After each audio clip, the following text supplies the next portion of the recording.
love how my screen went super laggy as soon as I pressed the button. I'm like, no. Someone jumps straight in and says, I am so stoked. Yay, me too.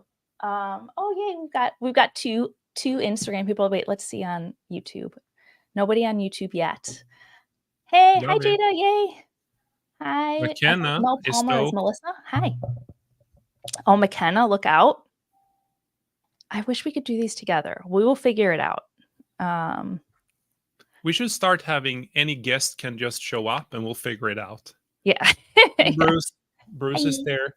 Funny enough, so my mother, my 80-year-old mother, soon 80-year-old, she's here and she's visiting, and she's actually sick right now. And then it's so funny. I show her show up on the stream, so that scares me a little bit. You saw?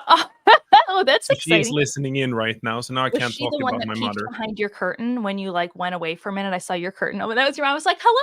No, that was my son. Oh, okay. I couldn't tell who it was. It was blurred. No. Hi, Donoval. Hi, Liz. Hi, Jordan. Brady. Am I lagging right now? I just want to make sure if I do that or my mouth and audio is synced up, because it's not on my end. No, it's not. Am I lagging for you? No. For some reason, my own video is lagging. Anyway, that's a new one. We learn something new every time. Okay. So thank you everyone for joining. Rosie and I started this conversation on why are we doing these lives every week, and it's because we realized that a lot of our conversations is something that others could benefit from, not synced on Facebook. Okay, so that's interesting. My audio is not synced. Okay, I'm gonna see if I can. Whoa, he left us. No, I'm here. No. I'm here. Okay, he's back. But I'm gonna. Is it more synchronized now? Anyway, we'll figure it out. And there was someone that commented it wasn't synchronized. It's all good, I think, on Instagram, but for some reason, I guess on Facebook, and it's because it looks choppy on my end. Anyway, let's just go. We got the Instagram one. As long as that one is good, I think we'll figure it out. Yay. Okay, so yeah, Rosie and I were talking, and we realized that there are a lot of people who would like to hear our conversations and our philosophy conversations, sometimes with emotional intelligence, leadership, and all these other things that we're discussing. So as a result, we decided that we want to go live once a week. And we also have an ambition to be more confident in improv speaking. So we're hoping that these sessions will help with that as well. And today we're talking about imposter syndrome. Scary.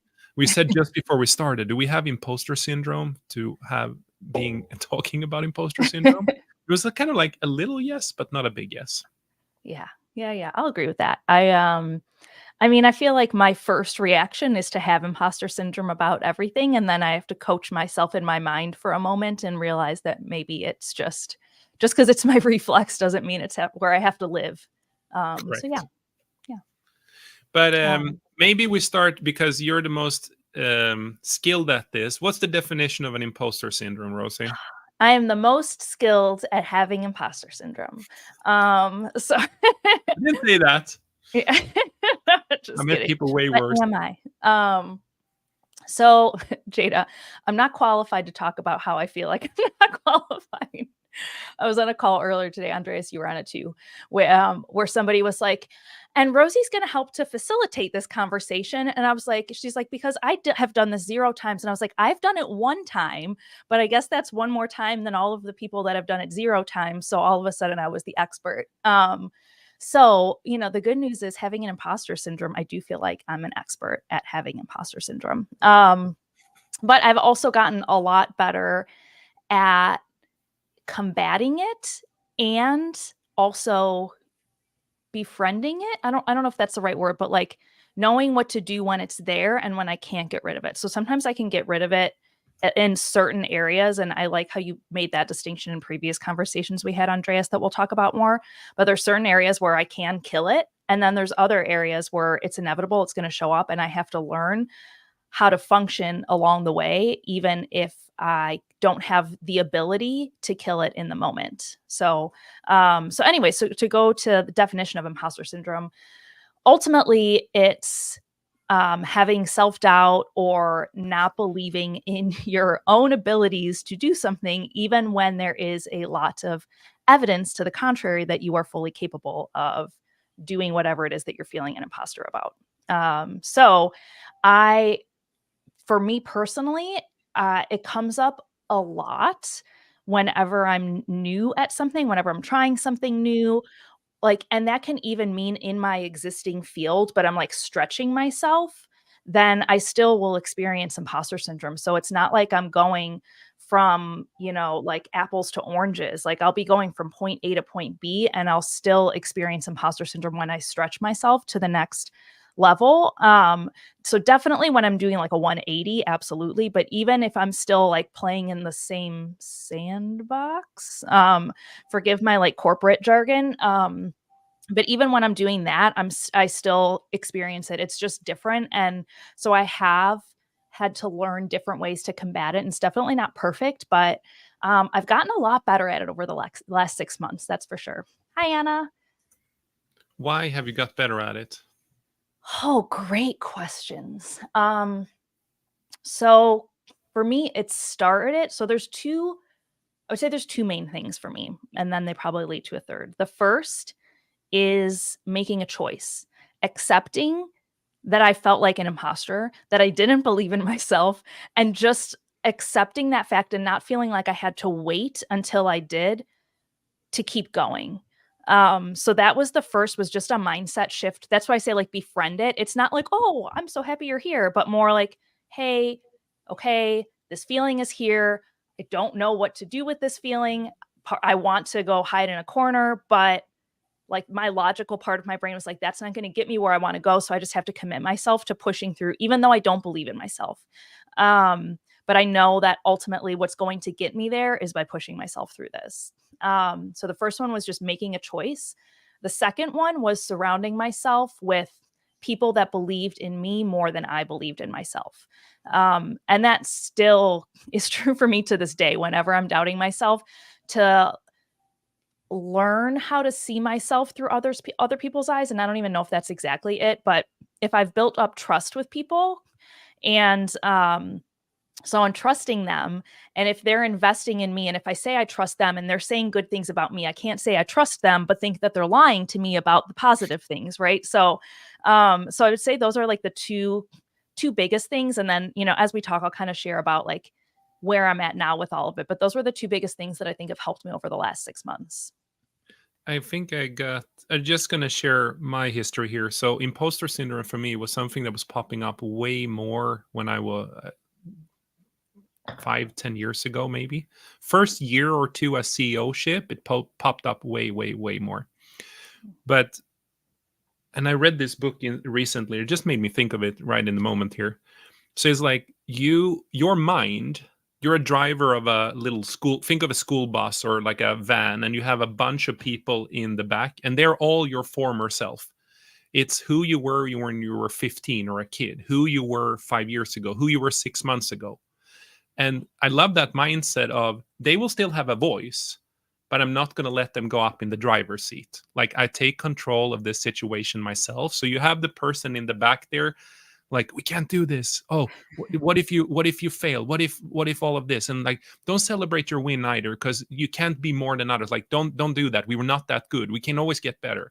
So as long as you have that person back there saying it, but I think what I've seen change on you, Rosie, is you're more in the driver's seat now. You don't let that person go up and drive that van.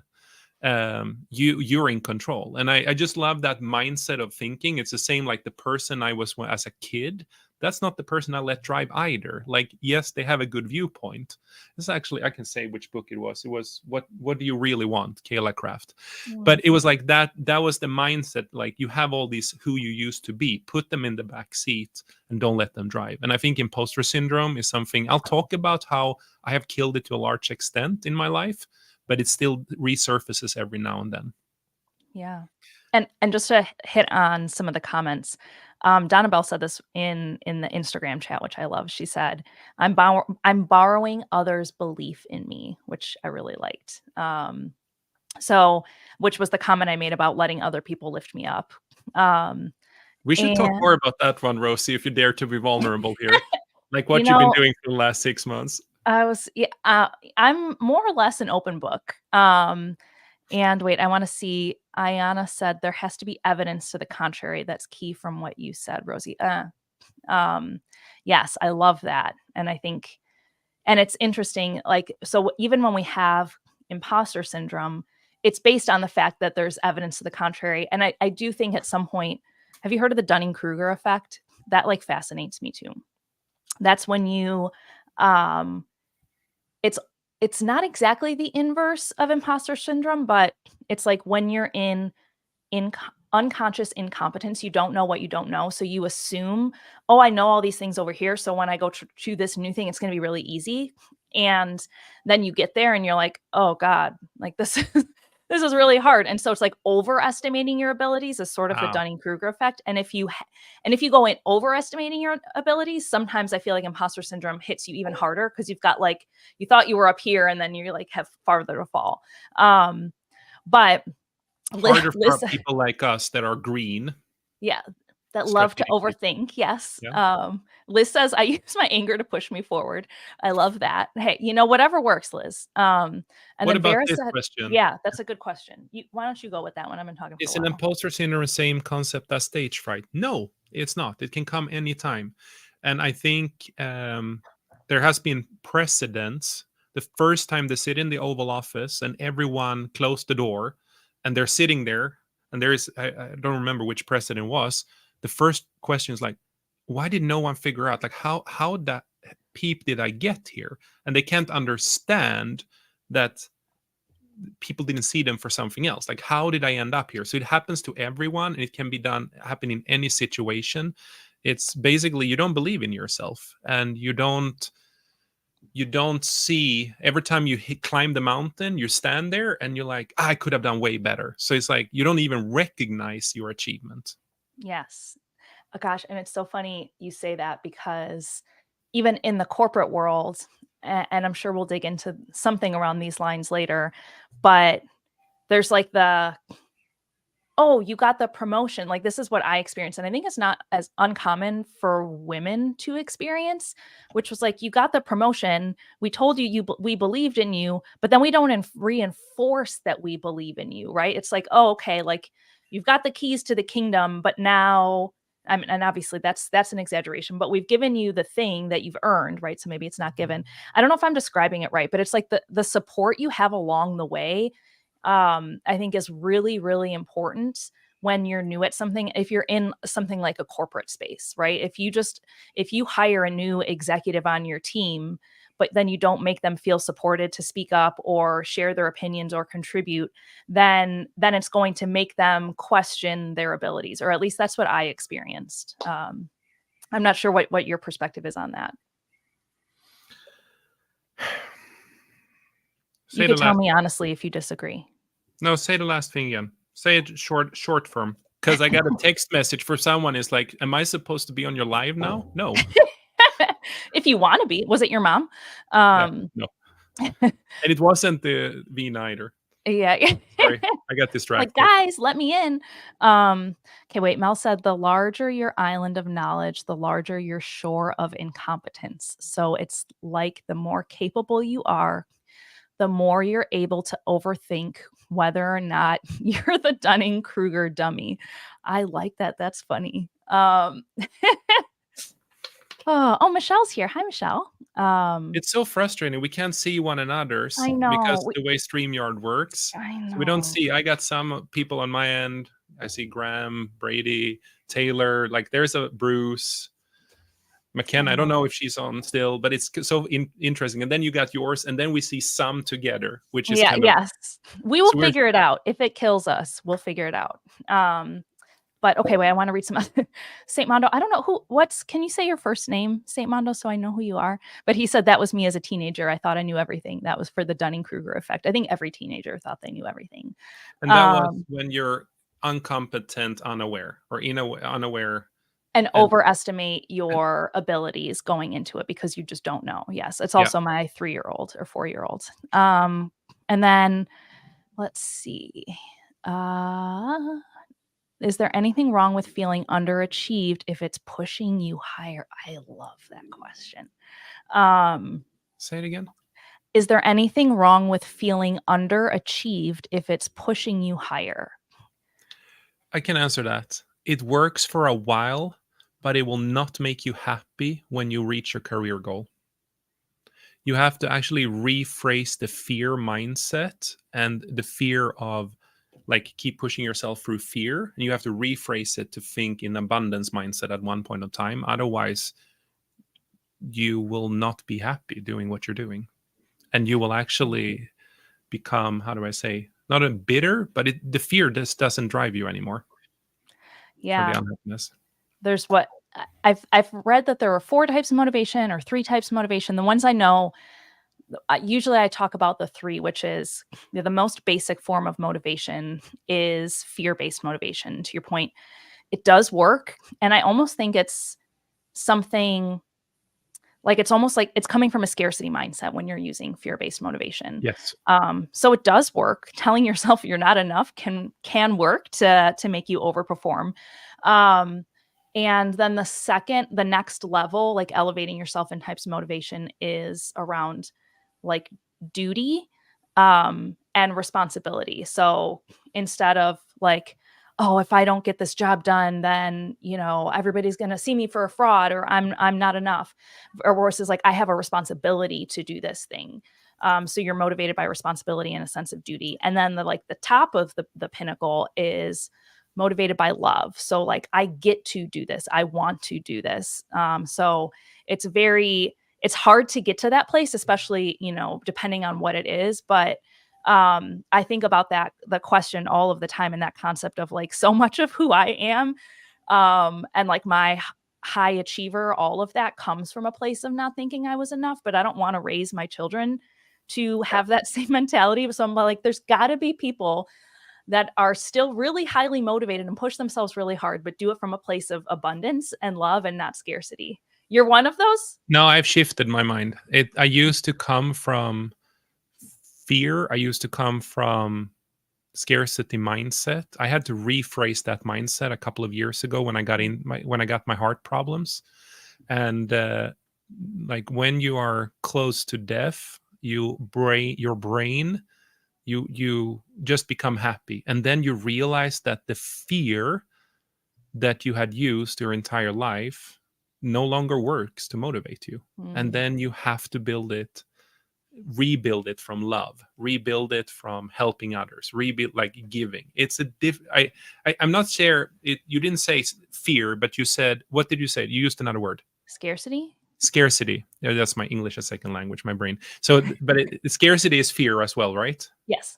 Yeah. So, but I just saying you have to rephrase it. But I think for people who don't experience a life situation like that, it's hard. It is really hard because if you have a winning recipe that worked your entire life, it's going to be hard to change it. That's just the way it is, unless something really severe happens to you.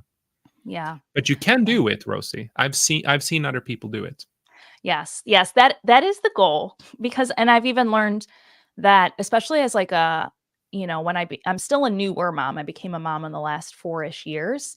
I feel like a lot of the things I did, there was a lot of things I did that were motivated from love, but there were also a lot of things that I did as a mom that were motivated from lobster YouTube, um, that were motivated from scarcity. Like, oh, am I a good mom if I take some time for myself, right? Like, am I a garbage mom if I don't do the laundry every day and like let my kids rewear their pajamas 2 nights in a row? Like, these are terrible examples, um, but I guess my point is, like, I think have I have learned that when I have operated from fear-based motivation, it also has led to a lot of resentment.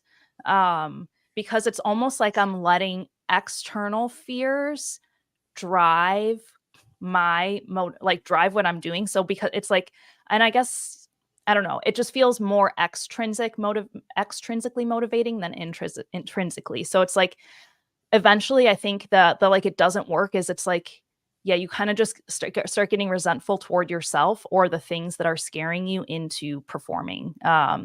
So I do think it's possible. Do I know exactly how to get there? No. But the solution for me with a lot of them has been I've tried to figure it out a lot by myself. And the more I figure it out through and alongside other people, the faster it seems to go. Also, I just want to say hi to a couple people.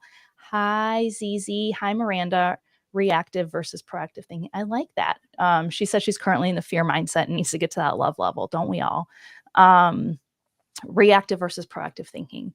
Yes. Let me. And then I want to say hi to Jada. She joins as well. She's amazing at hype. I don't know if she's on both of ours, but like She might be. It's Jada. perfect. I don't know how to say her last name.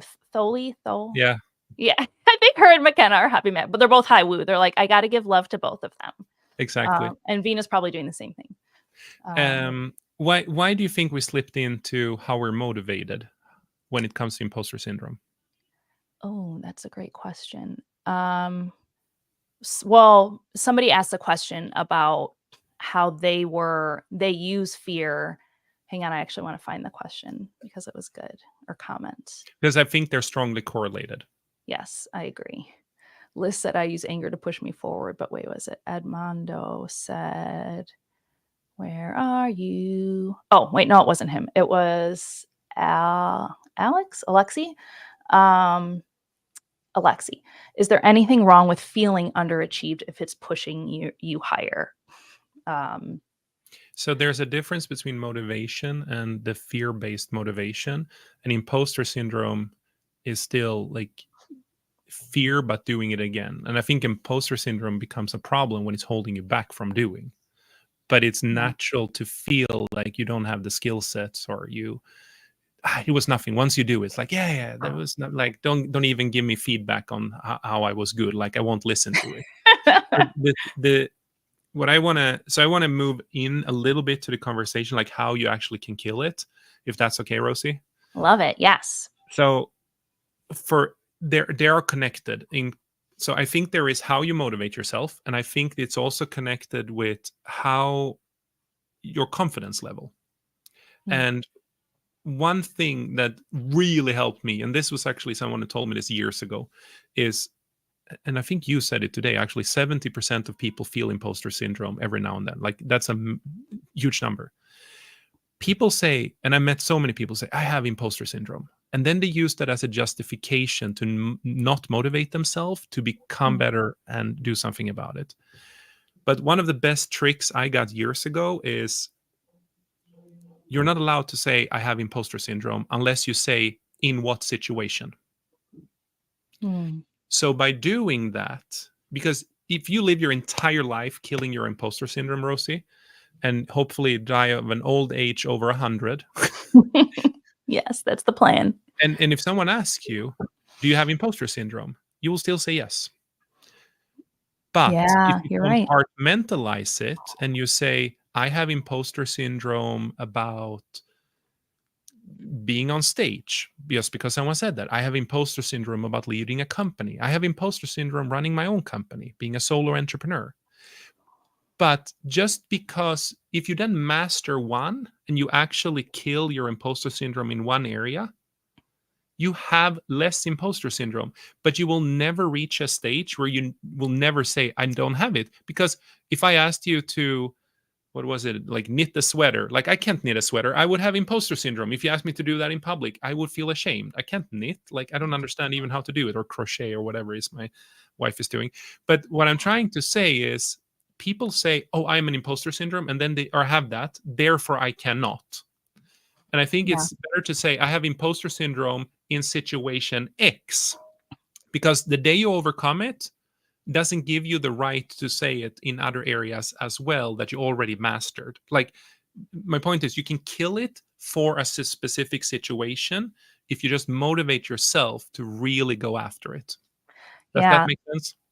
It makes perfect sense. And it's so smart because like there's kind of two things when what you just said, like compartmentalizing, like in therapy, I remember my therapist used to say, don't globalize. Cause a lot of times that can happen. And that's basically what you're saying. Like, don't globalize it. So don't just say, I'm sad, right? That's not tied to imposter syndrome, but it's like I'm sad because of this thing that happened. So that's that I feel like an imposter in this situation. So I love that. Is it true to assume that 99% of parents have imposter syndrome? I don't know the statistics, but I would feel very, very, I haven't met a parent that has not felt like an imposter. This is totally anecdotal, but oh, wait. Oh, First kid problem though. first kid. Yes. Yes. Though I don't know. My second kid, I don't know how it was for you, Andreas, but going from one kid to two kids felt like going from one kid to seven kids. So the transition to two was harder than one for us.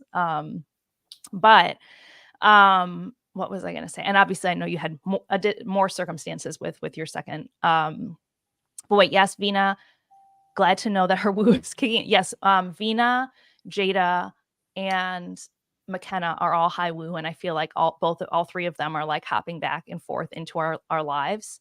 I'm driving, otherwise I'd be switching back and forth. First problem, Vina's driving. So what are you doing with your life? And wait, somebody else said something good. Oh no, maybe Alexi made a joke, which I liked. I don't have imposter syndrome about parenting. I'm 100% confident. I have no idea what the hell I'm doing. So thank you, Jada. So to go back to the two things that you said, it's like one, yes, compartmentalize, so don't globalize. And I think that's really important because I learned that from you, and I still do that. Like, yes, if you asked me at 100 years old and you asked if I had imposter syndrome, I 100% would say yes. And then the second thing is, No, but if that's true, and if that's true for everyone, what needs to be true, Rosie, for you to say I don't have it anymore? so I'm going to answer that question in two parts. The first is don't globalize, because when you compartmentalize, you're not attaching it to your identity. So for me, it's like detach it from my identity. So it's kind of like in English, right? We say I am sad, but in Spanish, you would say like I have sadness, right? And so I feel like it's kind of like that. Like I experience imposter syndrome in certain ways, but I don't have to align that with my identity, which I do because I constantly feel like an imposter. But so I think what needs to be true for me is honestly just making a conscious effort and challenging the thoughts and the beliefs. And I have learned through my life, and also through like working with you, Andreas, even, is that visual cues are a great reminder of just me yelling at myself, the future Rosie or past Rosie yelling at present Rosie. Yeah, so that's number 2 tip, like how to kill it. Tell me a little bit about that, your visual reminders. Oh, yeah. when you were well, and let's do a quick recap just for anybody that's joined so far. So we're talking about imposter syndrome and specifically strategies that you can use to combat imposter syndrome, to kill it, as Andreas would say. And when you can't kill it, how do you manage through it? Because if you've experienced it once, it's likely to pop up for you again. And 70% of people experience it. So it's like, what do you do when it shows up? Jody says, I'm sad in Spanish. I have imposter syndrome when I need to do things for myself, but not when I help others. That's really good too. So, and Liz, that comment kind of ties to the question you asked, Andreas, which is what has my experience been in using visual cues to help me with imposter syndrome? Mhm. And when you were saying something earlier, you were like, yeah, like when people have a really hard time taking a compliment. And I'm like, yes, I block it out. I used to. Now I don't do this to the same extent, but if somebody would say something good, I'd be like, oh yeah, okay, sure.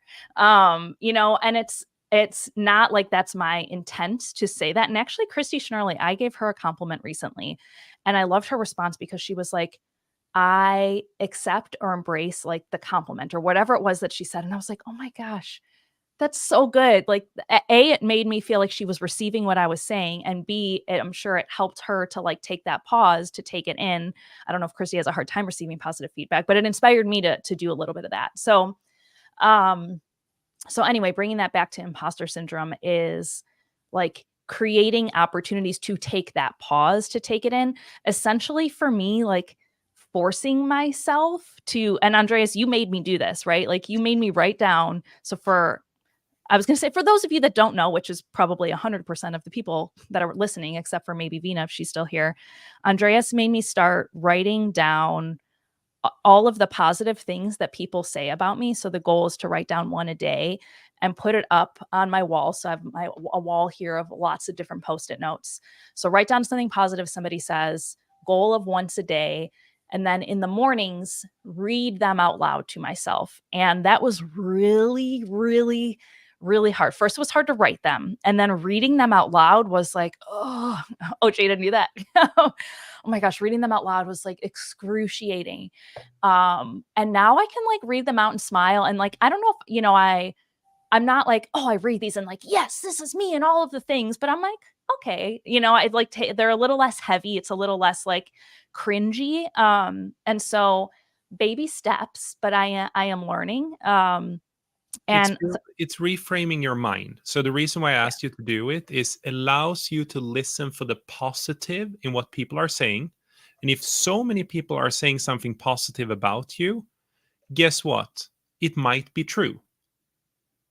And I think if a person with imposter syndrome are trying to avoid getting the feedback and they don't want to hear the positive, they're never going to get out of that mindset. But if they start listening to the positive things everyone say to them, and then over time just say thank you, and they really, like Christy did, really take it in, I actually think you're on your way to killing the imposter syndrome for a specific thing then, because there starts forming themes here pretty quickly. And this was especially related to your coaching business. yes, that. And I've seen a Oh, big difference in you. Like as soon when you build more confidence, the confidence combined with compartmentalizing start shift tilting the power, and you start putting the imposter syndrome, who is now in the driver's seat, you start putting them in the back seat instead.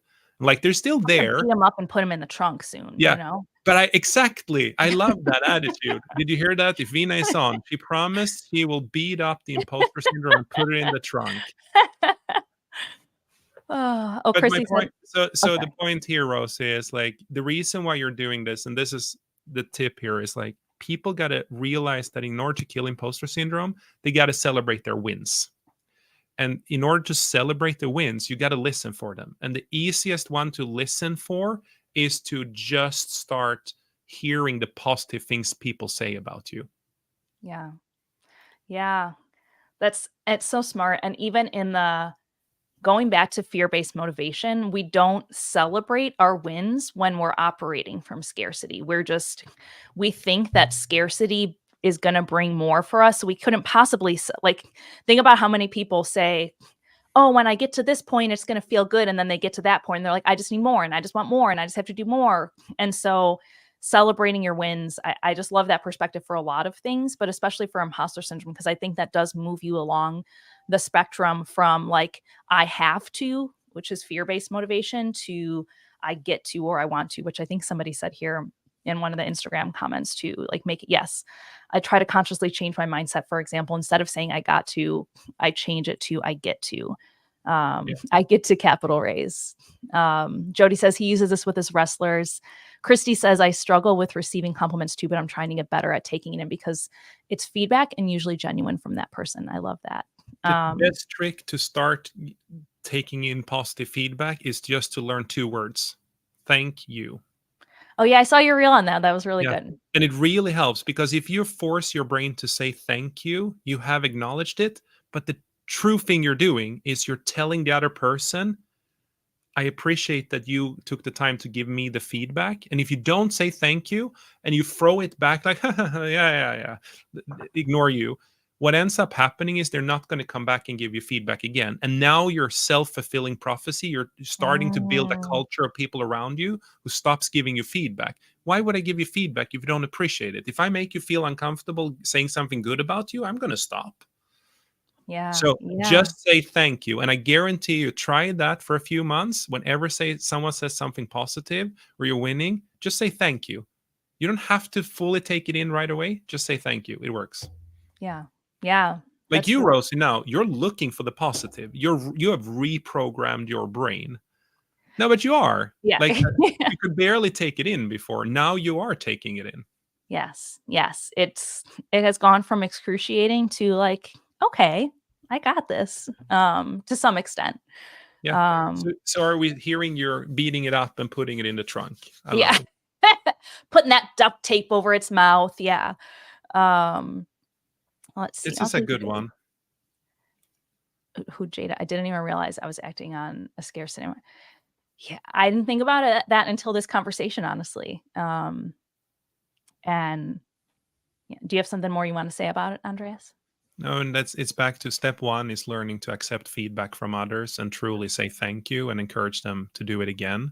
And the second thing is to um the second one is to start celebrating wins for yourself, like truly wins, and put those on post-its as well, Rosie, not Yeah, just the feedback, but because a win is a collection of many yeah, small positive events, which is harder to spot compared to the one time a friend told you something positive or yeah, someone in your circle. And then once you have many wins, you can actually start to see a pattern. And then one day you will realize that you stopped listening to that imposter in you.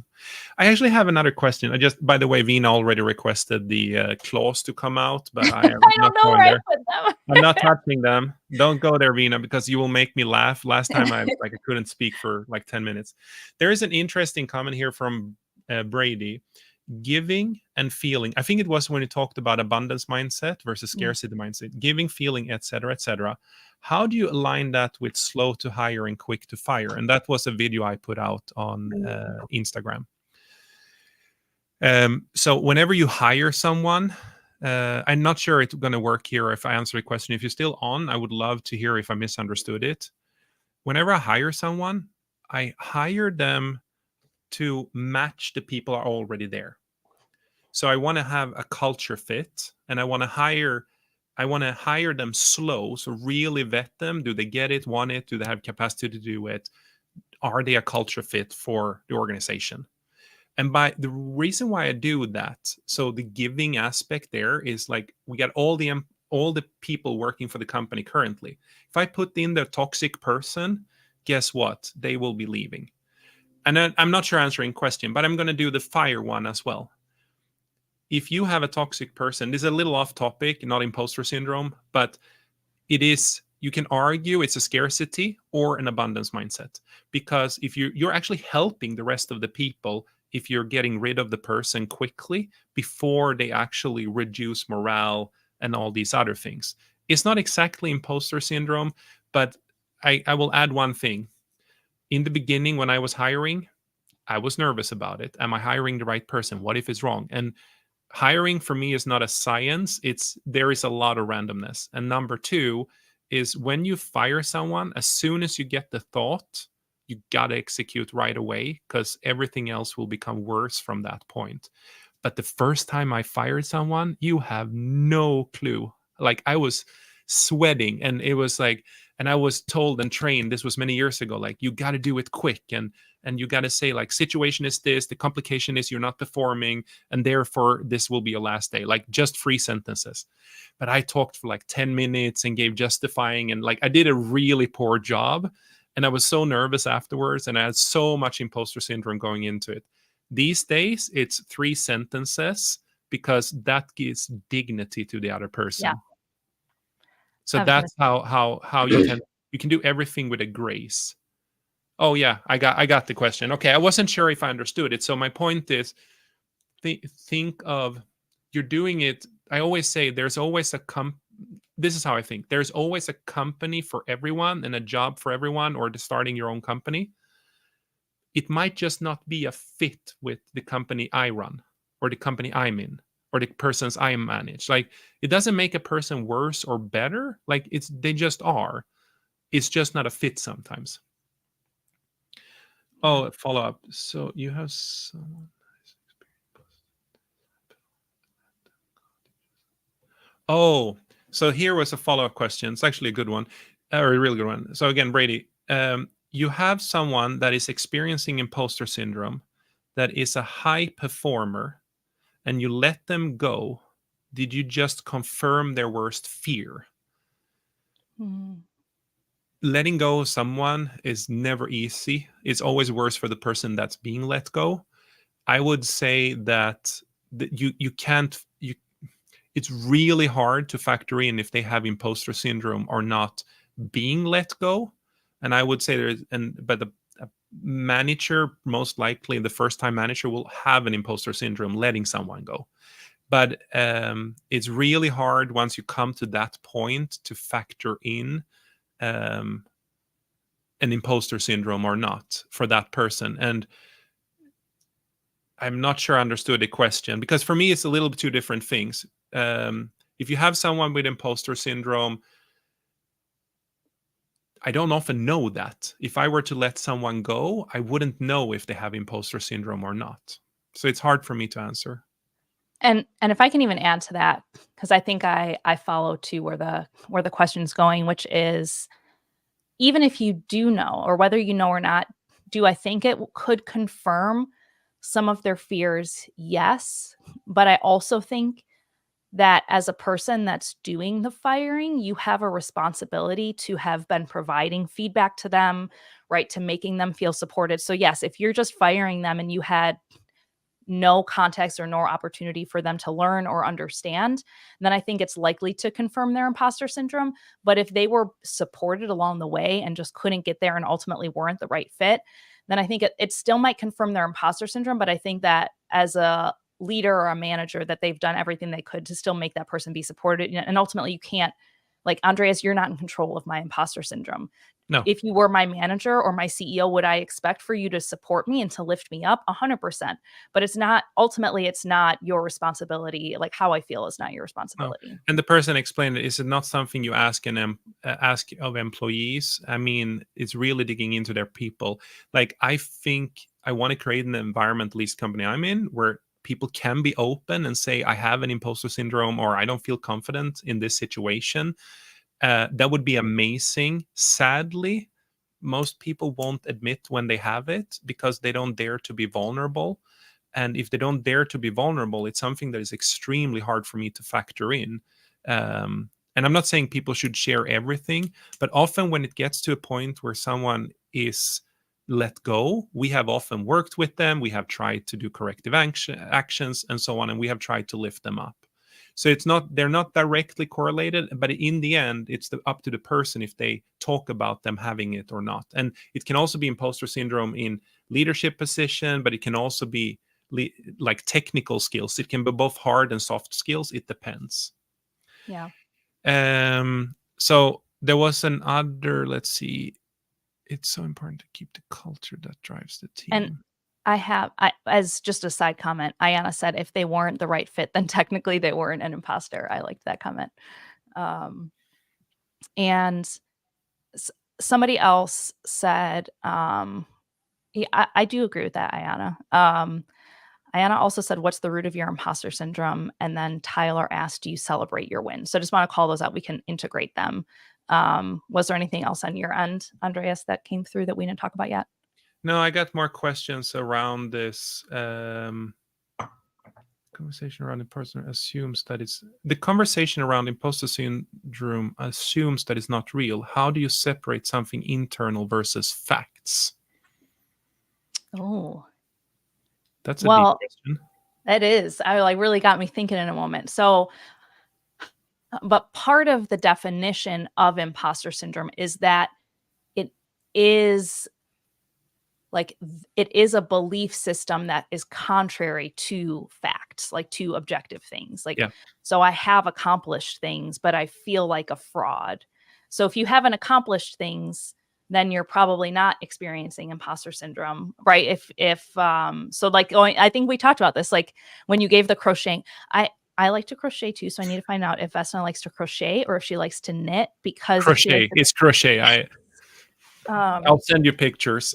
Oh, that's wonderful. And my Polish grandma used to like to crochet, and I know that her family's like Eastern European, so I feel like maybe it's just an Eastern European thing, the crocheting life. But anyway, so lost my train of thought. Come back to me. The conversation around imposter syndromes assumes that it's not real. Yes. How do you separate something internal with facts? Yes. And so when you had given that example about like if I had to learn to crochet, I feel like an imposter. But then I was thinking about that and I was like, but you don't have anything. It's not like you used to knit and then now you're learning how to crochet. Like if it's a totally new skill, it's okay to feel uncomfortable. But yeah, if it's like if the skill that you have is transferable, or like right, if I was a I don't know. I just started becoming tried to become an Olympic swimmer. I hate swimming, right? So I wouldn't feel imposter syndrome, but I would feel like this is really difficult. And so I think that I don't know what the term is for being new at something and feeling inadequate, but this is imposter syndrome is different is because there's objective information that would point to you being capable. Really good question, Brady. 1984 one. Can I share? I'll share something. So we're going to give more tips, Rosie, coming up here on what we can do to kill it. But let's just recap quickly. Yeah. So starting to build confidence by capturing the positive feedback you're getting and then celebrating your wins, because that way you're admitting to yourself that you're better than your imposter syndrome tells you are. Mm. And then number two is don't globalize, to use your words, Rosie, compartmentalize. And I'm going to give you an example shortly where I struggled with that recently, and you helped me through it, Rosie. The speaker event I did a few weeks ago. And then the next comment is, Brady from Chicago. I haven't met you in a long time. I know you. Now I know who Brady was. I didn't know the context with the 1984 one. I hope you're doing amazing, man. We should actually connect. That's a separate topic. So those things help. And then now I lost my train of thought because I just realized I haven't talked to this person in a while. He's actually a super nice guy from work. That anyway, there's a longer story there. He's not. You told me that you didn't like him when we talked about him the other day. I'm just kidding. I don't know who you're talking about. Yeah, no, so the last thing I wanted to share, just so imposter syndrome can happen to everyone. So I just want to share my personal story. So these days I have worked a lot with myself, and I have really dug into my emotional intelligence and so for years. Rosie, we talked about this, like, and you always say in Clifton Strength, I show up with high command, high high self-esteem, and all the things you say. But every now and then, and again, think a number of times I've given public speeches or just talked in front of people. Like, it's a lot of them. So then 3-4 weeks ago, I was at this event where I was giving a speech. I was speaking to an audience about something that was very private and personal. And every time I do normally speak to people, it's about I am in a situation where I talk about work, or I talk about a product, or I talk about a customer. Like, it's not hard for me. But in this moment, I was going to talk about my autistic son and the hell me and my wife went through, combined with health issues and all the other things that have happened over the last few years. And the reason why I told that story, by the way, is just so everyone understands that a lot is your mindset to a lot of things, and you always need to find others that can help you with your mindset. Here comes Rosie. But anyway, the night before, or I'd forgot what it was, Rosie, I talked to Ice, I talked to Vina, and you basically all were, how did Vina said it? It's really nice that you also get nervous and that you also have imposter syndrome. It makes me realize that you're human after all, or something like that. I'm like, no. But there, I was super nervous. I was super nervous in the moment. I was super nervous the night before. And you helped me rephrase it, Rosie, in many ways. So normally I can get out of my emotional state, which is an imposter syndrome, and I can jump into my logical state. But that time I could not. And this is so important why I'm saying all of this. If you really want to kill your imposter syndrome, you got to admit it to others, and you got to have accountability friends that talks logic with you, that explains why you're feeling like they take you out of the emotional reasoning, and they basically quiet the imposter syndrome. But if you cannot admit it and you cannot talk about it, it's really hard for others to help you, and then you become so much more nervous. And by the way, after I gave the speech and it actually turned out great, then my confidence was back. Like, imposter syndrome killed, like it resurfaced briefly, and I'm like, nailed it. uh, So can you actually say more on that? Because I've gotten a couple questions here to elaborate more on celebrating wins. yeah. Jada asked, like, how big is a win? Like, how small or big or too small to celebrate a win? Tyler asked the same thing. And so maybe with that example, like, how did you celebrate that win? And if you didn't, how do you wish you would have? No, so I it was a lot of conversations here, but this was the moment how I tricked myself ahead of the speech. I Vina said something, and I told her, and it was actually because of our conversation, Rosie, and as well with Ice. So it all culminated or got into this moment, and I said to myself, "This is just an iteration. I'm going to do this over and over and Mm. over again." So I said to Vina, "The next time you invite me to go talk on one of your stages, I will say yes." And as soon as I did that, my mind slipped to, okay, this is just a practice run. Like, why am I feeling like I'm not disappointing anyone here? Like, let's just go. And I think when I let go of that control, basically saying this is not a one-time event, I'm going to do it again and again and again. That was the moment that I just slapped over or flipped over to logical reasoning and away from emotional reasoning instantly.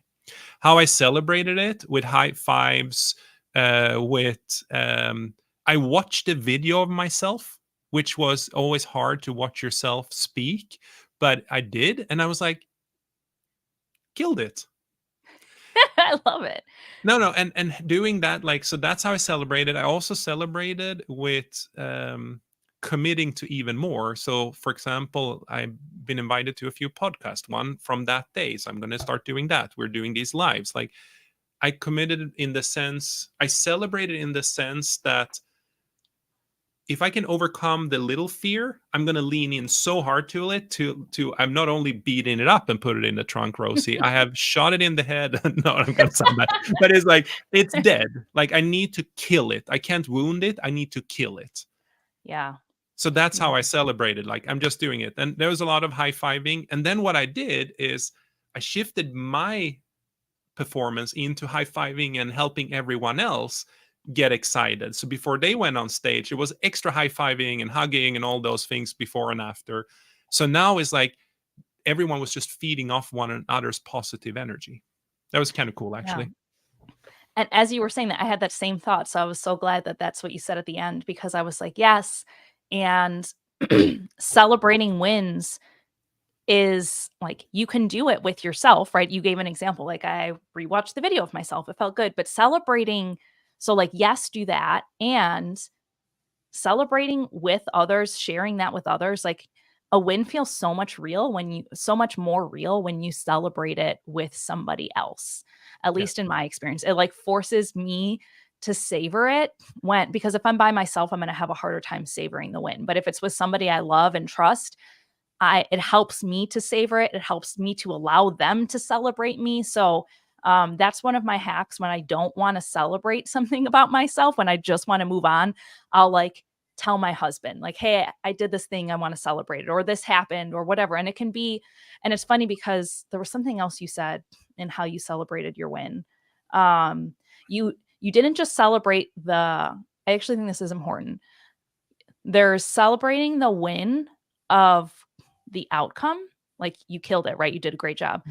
And then you also celebrated the win of the journey, which was, like, you celebrated that the win was shifting your mindset away from this is a single thing and like my fate all comes down to this to like this is my first iteration, my chapter 1, I have to start somewhere. Yeah. And like that was I heard you celebrating that win too of like your mindset shift. So I like there's celebrated multiple that wins. more, Rosie, than I celebrated the fact that afterwards. Like, and I Yeah. didn't understand this until I reflected afterwards. But it was that moment where I'm like, because one of my fears was that I was going to start crying and completely lose it on stage. And that was like, I kept coming back to that.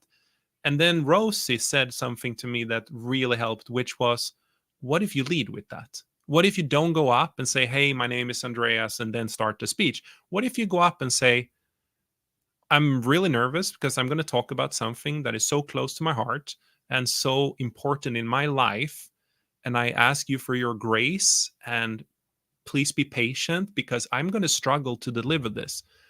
And then I said, but I do think by me telling you my story, I really hope that I can impact one person in the audience, that they will feel more positive or that they will overcome something. And as soon as I have said that, it's like, let's just go. It was a weird, I cannot explain it, but so lead with vulnerability really helped me overcome um, the moment. And so it was that combined with one of many. Like this is Yeah. the first out of 1,000 steps. So I can't nail it on the first one. It's okay. There are more to come. Like just rephrasing your mindset. But here's the thing. I want to underline and highlight an exclamation mark the point here. Even someone, and this is going to sound narcissistic, but like I've done a lot in my professional career. Worked a lot with myself for years on vulnerability, emotional intelligence, like, and I will never be fully taught and learned. And in most cases, everyone around me always say, "How can you remain so calm? How can even in crisis, like you just keep going?" But it happens to everyone. The trick is, again, reach out to people that can reframe your emotional mindset, which often an imposter syndrome is, to a logical reasoning. And if you have those people and friends around you, they will push you to still do it with a logical mindset. And then you can start killing your imposter syndrome. And then the second thing I just want to highlight is what Marina said, something really good. Do you believe that when you begin to accept your compliments, that you're beginning to combat and overcome your imposter syndrome? 1,000% yes, absolutely. Because if you can admit the good things about yourself, guess what happens?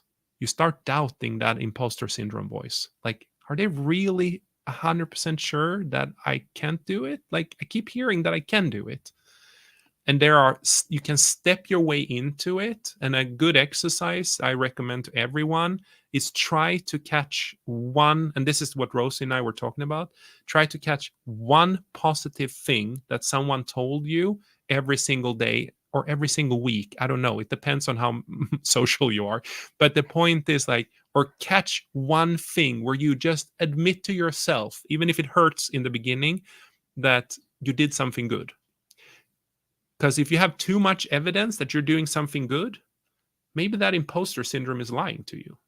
And then when you're in that mode, like you, Rosie, half a year ago saying, I'm going to beat it up and put it in the trunk, like that wouldn't have happened. I don't think so, at least. So you're on that journey as well. It's a mental mindset.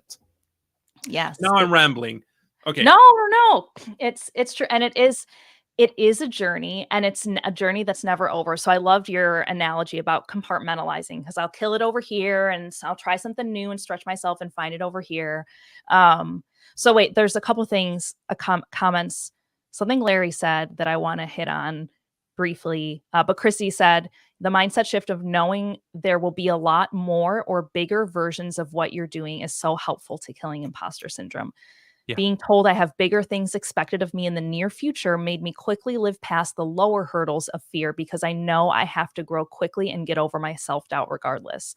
Yes, Christy, that's very similar. I feel like Christy and I have a lot of similar experiences and perspectives on things. So And she very, have very impressed similar. me so much over the last months, and her public speaking or speaking up. And she also spoke like just during the lunch break at this event, but not a speech, but like still in front of people. Strong confidence and everything. From when I met her the first time, that was not on her radar. So I think she started a journey, and yeah, Yeah. she's impressive. Yeah. Oh, Christy, she's the best. Okay, and then there was this one other thing, and we probably won't have time to go into this topic, but when I had done like research a while ago on imposter syndrome, and then I just did just a little bit more before this, not to go too crazy, but something that I thought was interesting that I was reading from some of the research was that sometimes imposter syndrome can show up or manifest differently for men than it can be for women. For women, a lot of times it can show up as like that perfectionism, overworking, constantly like going over to prove yourselves. And for men, it can show up more as like analysis paralysis, or like Larry made a comment, I share a lot of my life, but I don't share the huge imposter syndrome I get when I'm alone. it's crippling sometimes. And I think that that's, again, I can't speak to the male experience, but I can think of a few men in my life that I know that have experienced imposter syndrome, and that they've like retreated into themselves in some way too. So again, I don't know that you can like quite make it so simple to say that genders experience it in totally different ways, but I did think that that was an interesting finding in some of the research. Oh wait, Edmondo said, my wife and I have a daily mantra we share with each other: day by day, in every way, I'm getting better. I love it. So since we are talking about, the title was how to kill it. I actually Do a think recap? you can kill it. So I'm a strong believer that it's a mindset game. It's just gonna like it's a ghost. So if you really work on it, it's a ghost that comes out and scare you every now and then you get rid of it again. And it's because I have gone from having it a lot to very few occasions does it bubble up. So I know it can be done. You just have to really focus on the positive. One thing another trick I gave someone that I was mentoring and coaching was visualizing. Visualize a positive event every morning because you are then reframing your mind for the entire day. And then you're looking for the positive. And there is an amazing, you can, Mel Robbins daily visualization, something. I will figure out, I can probably, okay, this is a cheap way of doing it. If you're listening, follow me and I will post the link on Instagram. But Yay. no, it is an amazing mindset. It's a 5-minute video of a lot of this is mindset to kill the imposter syndrome. You have to start positive and you have to imagine every morning if the thing is speaking on stage, imagine you doing it every morning. And the best thing about that video is your brain cannot tell the difference about a memory that you actually experienced versus one that you imagined. So an imposter syndrome will create anxiety and it will give you memories and nightmares about something that have never happened. And it's not until you start reframing your mind of positive thinking, you start 30 seconds to 1 minute every morning, and you imagine yourself doing something that you have imposter syndrome about. Again, we compartmentalized it. If it is speaking on stage, every morning you wake up 30 to 60 seconds. How do you feel in the moment when you have done it? Maybe that one is a harder, but you can also use it as giving feedback or receiving feedback or managing someone or telling someone how much you appreciate them, whatever it is. But the trick is fill your mind with visual memories of you doing it. And over time, the imposter syndrome will be reduced. And I think science have also proven, and she talks about this in this video, it's been proven you can actually increase your ability to do a skill by just imagining it. You actually become better by imagining it. So you have to imagine the opposite of what the imposter tells you. Yeah.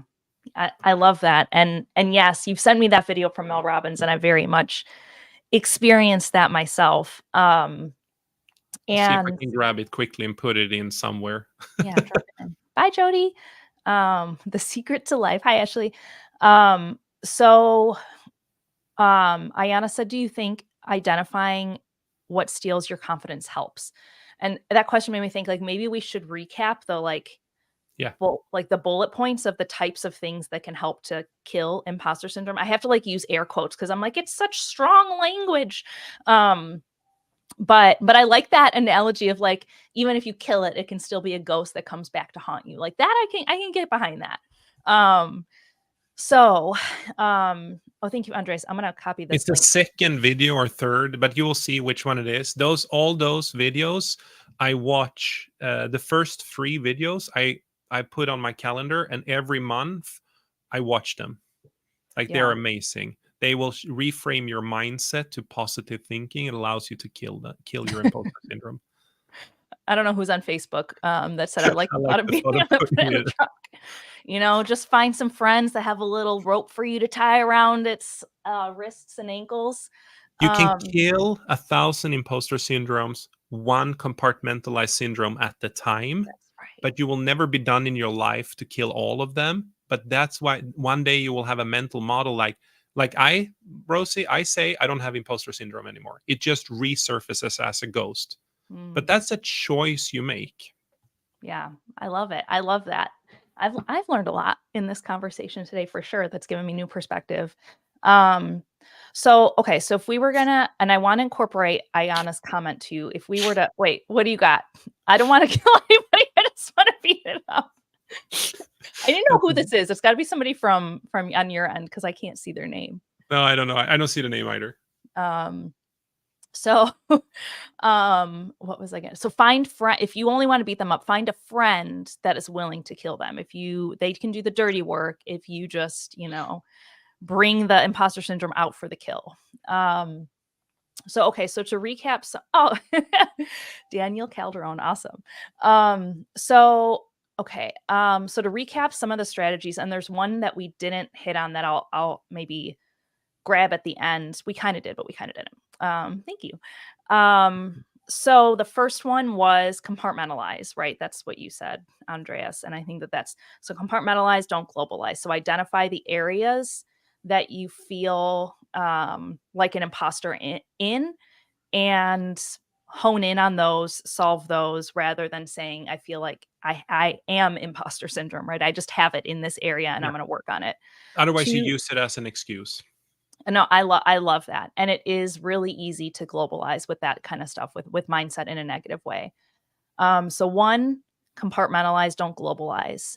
2, celebrate your wins. So when you do, and a win especially is like the positive thing. So a win can be receiving a compliment. A win can be the fact that you received a compliment, right? Not just the compliment itself, but the fact that you were willing to receive that compliment. So it can be really small. And um Or your Ayana said, contribution to a win is also another one. Like, even if you're part of a team at work and you did a small mm, thing, like, celebrate for yourself that I unlocked this team by I was a big part of this. Like, dare to say not just the we, royal we, but also say I. yeah, yes.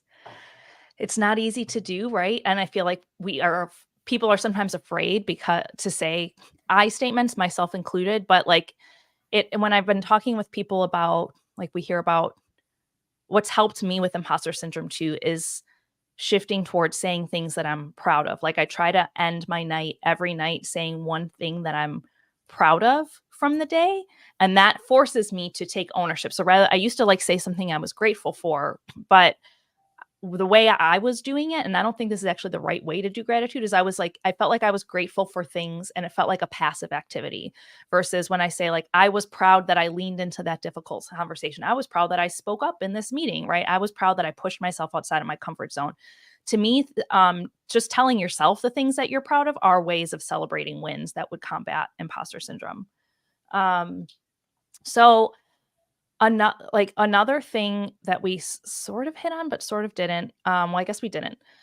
Ayana asked, "Do you think it helps in identifying what steals your confidence?" I would say like yes and no, and I'd be curious. To me, it's the what is more important than the why. So don't get lost in like why am I feeling the way that I'm feeling? It's kind of a waste of energy, and you're just going to get lost in that. So it's almost like if asking yourself what's stealing my confidence is like pushing you into the why spectrum, like, well, why is this the way it is? Then I would say don't do it. But if the what is like, what is this feeling? What do I want to do with it? Where am I going? Then I think that's so it's like less about identifying the source and it's more about identifying where you want to go with it. Cause I don't, in my experience, like being aware of the source just creates an extra step that you still have to solve the problem whether or not you know why you feel this imposter syndrome. And there's even like studies around that like why asking yourself why questions can just lead to rumination. So what instead of why, and make sure that your what is like it's like future focus. What is it that I'm feeling and like what do I want to do with this feeling? I feel like you've Can I got just other add thoughts. one thing there, Rosie? We Yeah. haven't said it up to this point. So in Europe, we don't talk as much about imposter syndrome. We actually label it as something else, Hmm. an insecure overachiever. Ah. And that's Yeah. why building the self-confidence is the first step, because often you have been coping up your overachiever part have get you better and better jobs, better and better life situations, because you want to overachieve, but you're doing it out of fear, which is your insecure part.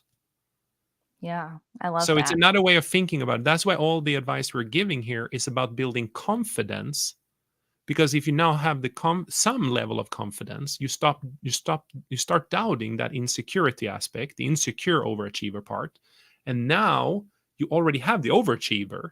So now you start acknowledging it more and more and more, and now you're in a positive loop. Sorry, distraction there. I didn't actually learn the word until I moved to US. Yeah. No, I've I love always said insecure overachiever. Alexi said, "Well, that's much clearer." Yes, insecure overachiever says everything it needs to say. Um, and no, so that was great. So, okay, I have this list Sorry, in I my threw head. you off your track there. No, that's good. I have this list in my head. So it's like 1, well, let's go back to compartmentalize, don't globalize. 2, celebrate your wins. 3, ask what instead of why. What being like, what Mhm. do I want to do with it? 4, which we didn't hit on and we won't go into, but as somebody who talks a lot about strengths, it's like and this kind of ties to your last comment around building confidence. One other way to build confidence is you might not feel good at certain things, but it's like, what am I good at? And leverage that to build your confidence. So if I am, and I'll give an example of one of the ways that I did that over the last 6 months was um oh, like I have all of these things that like I think is interesting but nobody else does, so like I'm not going to share it, or people are just being nice to me saying they think these things are interesting but they don't actually think they are. So to combat some of those thoughts, I have been like, well, I actually know that one of my strengths is to do research and is to collect information that can be relevant and share with other people. So, regardless of whether or not somebody else finds it valuable, I know that that's something that I'm just naturally good at. And so, I'm going to lean on this thing that I'm strong at. And so, it's like the concept of leaning into my strengths and identifying the things I already naturally do well. So, it's like, even in this new application, I have to learn what to do with it, but I can at least trust that I have these things that I was good at previously. I'm just learning how to integrate it into whatever new arena that I'm doing. Somebody said, does resolving imposter syndrome? I don't know if I understand the question. Do you ever resolve it? Maybe is the question. I think the answer, Andreas, you've kind of hit on I will this, but say maybe, yes. yeah, I will say yes, because it's not a you will never resolve it 100%. It's a ghost that will haunt you every now and then. But you can absolutely get to a point where it doesn't handicap you in situations. And today, I'm a person that just like, if we're in an airplane, I will jump straight out and figure out how to build a parachute on the way down, which is the opposite of an imposter syndrome in many cases. But every now and then, my green side of my brain, the strategic side of my brain, will just overanalyze something, and that will put more fear in me instead of just doing it. yeah, yeah, I love But it. you can absolutely get rid of it. And I, for those of you who didn't listen before or you tuned in later, for me, I had to after I got heart issues and I ended up in a situation where I thought I was dying. After that, I just wake up happy, and like the small things, don't ignore me. Like they're details. Let's go. Like I will figure it out. Yeah. So that was help. That was the best thing that could happen to me from an imposter syndrome perspective. But that was final killing it. But I was already on the path of really removing it prior to that. Yeah. Yeah. Damn. Well, thank you for sharing so that hopefully not everybody that you interact with has to have that experience to be able to kill it. You No, can you can use your do it own learning. anyway. I Yeah. was on my path. That was just a catalyst. Yeah, that makes sense. Okay, so I'm going to do one last recap, Yep. short and sweet. Ways to kill imposter syndrome. 1, compartmentalize, don't globalize. 2, celebrate your wins. 3, ask yourself what instead of why. 4, lean on your existing strengths to build confidence. And I would say 5, this is probably like wraps around all of them, is lean on others that you trust, that like borrow. I think somebody said Ayana, maybe, like borrow, or no, it was Donna Bell, borrow other people's like confidence in you. Yeah. And then get your peer group that helps you, get when you're in the funk of imposter syndrome, get you out of the emotional reasoning and into the Mm. logical reasoning, and have them tell you the path. That makes a huge difference. We probably forgot some, but you hit some of them and it Yeah. works. Imposter syndrome is a mindset game.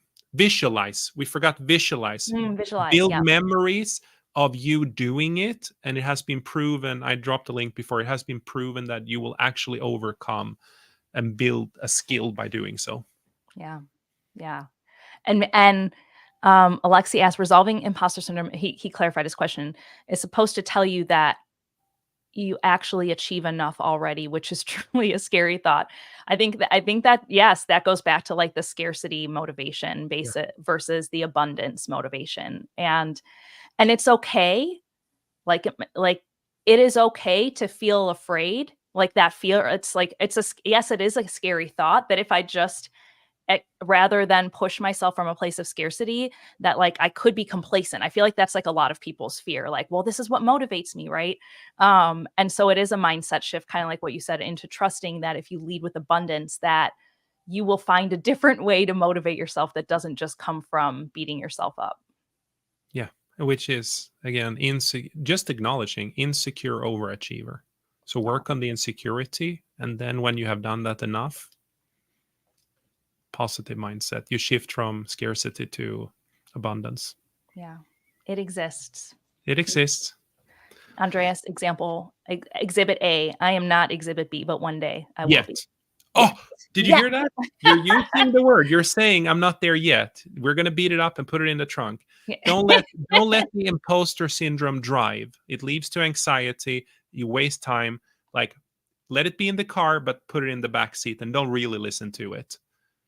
And Yes. you are a person today you were not yesterday, that you were not half a year ago, that were not 2 years ago. Like, don't let the voice of who you used to be in control. Mm. You are who you are today. So put yourself in the driver's seat and put the old voices in the back.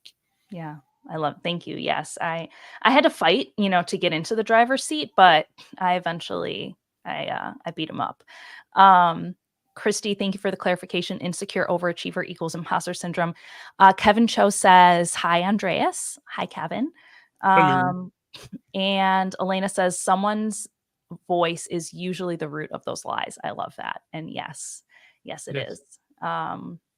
Anything else before we thanks, Armando. Anything else before we wrap? That I feel like we did a recap of the strategies. Is there anything else we left on the table? I And don't think Rosie and I, well, someone figured that out. Rosie and I, before we go live, we always say, "Well, we have things to talk about," and then boom, an hour, 20 minutes gone. yeah. Oh, I'm proud of us that we didn't make it go 2 hours, which is I think what we did last time. Thank you, It's Christy. it's been Lobster claws next time. Only when we have guests, I'll bring out the lobster claws. So Andreas has time to recover himself. that was Um, painful the last time. next time, Kevin, we go live. Our goal, like last week, was an off week, but in general, 3 p.m. Pacific, 5 p.m. Central every Monday. So Yeah. we will continue to do this. And We can if take there guests are, as well. If people want to come on and talk with us about this thing, Rosie and I are both a little bit on the philosophy side. So we love to have these conversations, which is how this came about. And we had Vina here last week, and that turned in also to a long meeting and great conversation. So my point is, like, if anyone want to come on board and just talk about things, we talk about leadership, emotional intelligence, self-development, limitless mindsets. Like, that's usually what we talk about, Rosie. yeah, yes. And then And follow us. Make sure you follow us. If you're already not follow us, please do. We keep there. The lobster claw should come in, like aggressive lobster. That's an internal joke for people. But anyway, you can search for the one from last week, and you will find the lobster claw and me laughing so hard that I couldn't stay on for half a minute there. But yes, no, yeah, please follow us every Monday. Did you say, yeah, every Monday 3 p.m. we have a different topics. What is the topic for next week? We actually don't know that. We didn't establish. That's Drop a comment. I was Like gonna if say, anyone I would love to want hear. us to talk about something. Like we talked about feedback last week, right? No, what did we talk about? No, last week we talked about why soft skills aren't soft. Yeah, and a little bit of we talked about vulnerability in the past. Now Yeah. we talked about imposter syndrome. What if we did Elena a Tang Elena Tang said she'd love to join one of these days. She's an LCSW, so I think she would bring, I love Elena in general, but I think she brings a really unique perspective too, so we should definitely bring her on. yeah, connect, and Yes. yeah, absolutely. And then I was going to say something. I just lost it. If you Thank want us to talk about a topic, let us know. And then driving performance. That's an interesting one. Mm, And another one we sort of said like defining emotional intelligence and how to look at that from different perspective, because most people make the misunderstanding that emotional intelligence is your ability to read others. It's not. That's a small portion of it. yeah. And I think by understanding that, like all the different areas of it, you can actually then perfect different areas of it as well. Yeah. I feel like we could talk Healthy the upper conflict resolution, public speaking. Those are some. add 'em Vulnerability to the as a list. strength would be worth a repeat. Which one? Vulnerability as a strength would be a good Mm, repeat from Marina. I love that. I do think that vulnerability, and even with that, almost like more I feel like we started it was like the appetizer to the vulnerability conversation that we have. Like there's so much more like meat to get into there. And I think in general with vulnerability, it's helpful for people. I think there's like what vulnerability is and what it isn't is difficult. And there's such a I don't think people realize all of the opportunities that there are to be vulnerable that they could be passing up because it sounds like this big scary things. Usually the first thing somebody says like, "I don't wanna pour out my whole life." Like, you don't have to. Like, that's not what vulnerability is not like just word vomiting everything, and we had that conversation, but, like, vulnerability is just stepping out of your comfort zone and sharing something that's authentic about you, and it doesn't have to be something deeply personal, it just has to be something real. Maintaining performance, Alexi says. Brene Brown is the queen. I know. We'll Yeah. have to like watch the video of her. I love the way that she talked about I don't know why, like she gives it when she does the power of vulnerability video. If you haven't seen Brene Brown's power of It vulnerability, it's is like on the link I sent before, actually. it is. Okay. Yeah, I Oh, did love you that have like one. a little playlist? I put a playlist out there Uh, just so people could watch some of the things. Courageous leadership, healthy conflict resolution. We keep getting amazing ideas here. yeah. Oh, yeah. And Facebook, hang on, we got to write these down because Instagram doesn't save these comments. Okay. Um, But I think so we should wrap up, Rose, because yeah, otherwise we'll start 5 other topics now yes. and we'll go another 5 hours. But please follow us. And Rosie, you're always amazing at these. I love our conversation, Me either too. in front of cameras and off cameras. You're so wicked smart. And I forgot to say, like, you have a whole free Facebook group. You do Clifton Strength. You do all these other things that help people kill the imposter syndrome. So they should reach out to you. Do I have even time to do this? I have here. If you want to like quick prop before we end, like go trust me, if you want to kill imposter syndrome, understanding what your strengths are is a key one. And I put it up here. I hope it's the right one. I think it is. So book a coaching session with Rosie. And then we'll see as many people as we hope next week, 3 p.m. Pacific, right? Yes. Any last words? Because otherwise I have to We'll go admit, for I it. actually have a work meeting in a few minutes. How dare you? No, that's the link that you posted. Can you just post it in the comments of Instagram when we repost this as a reel? Because it's not Absolutely. showing up on my Instagram side. So we'll post Andreas's playlist in the Instagram reel comments that we'll Will put it you after make this. the post there and then put me as You can drop it in the collaborator and then comments. I'll put there. Perfect. Awesome. Thank Thank you, you so much, everyone. everybody. Thanks, Andreas. Thank you. Good night. Bye. Bye, everyone. Bye.